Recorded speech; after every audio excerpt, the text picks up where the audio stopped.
Hello everyone, আজকে 4ই April, সামনে আসছে সিএইচএসএল মেন্স 10 তারিখে পরীক্ষা, আর বাকি মাত্র 6 দিন। এবং সেখানে দেখা গেছে যে কিছু কিছু ক্যান্ডিডেটের এখনও সিটি শো করছে না। অ্যাডমিট কার্ড তো 2 দিন আগে আসবে, কিন্তু তার আগে যে সিটি শো করছিল, অর্থাৎ 1 তারিখ থেকে বা 2 তারিখ থেকে সিটি শো করছিল, সেটা অনেকের সিটি এখনও শোই করছে না। আমি জানি না মানে এসএসসির কি এত সমস্যা হচ্ছে। আর একটা সমস্যা দেখলাম যে কারো একজনের হয় কেরালা বা কর্ণাটকে হয়তো জব করছে, এবং তার সিএইচএসএল মেন্সের সিট পড়েছে পাটনাতে। মানে তার সাথে বিহারের কোনো কানেকশানই নেই, না জন্মগত সূত্রে বা তার রিজিয়নের সূত্রে কোনোভাবেই তার বিহারের সাথে কোনো কানেকশান নেই, কিন্তু তার কর্ণাটক বা কেরল থেকে পাটনাতে সোজা সিট পাঠিয়ে দিয়েছে।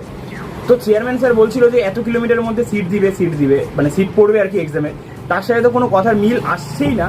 আর তার থেকেও বড় কথা যে সিএইচএসএল দেবে, মেন্স দেবে 37,000 ক্যান্ডিডেট, 37,000 ক্যান্ডিডেট, মাত্র 37,000 ক্যান্ডিডেটের মানে এক্সাম করাটা কি এতটাই ডিফিকাল্ট হয়ে যাচ্ছে যে মানে বেশিরভাগেরই এত দূরে দূরে সিট পড়ছে।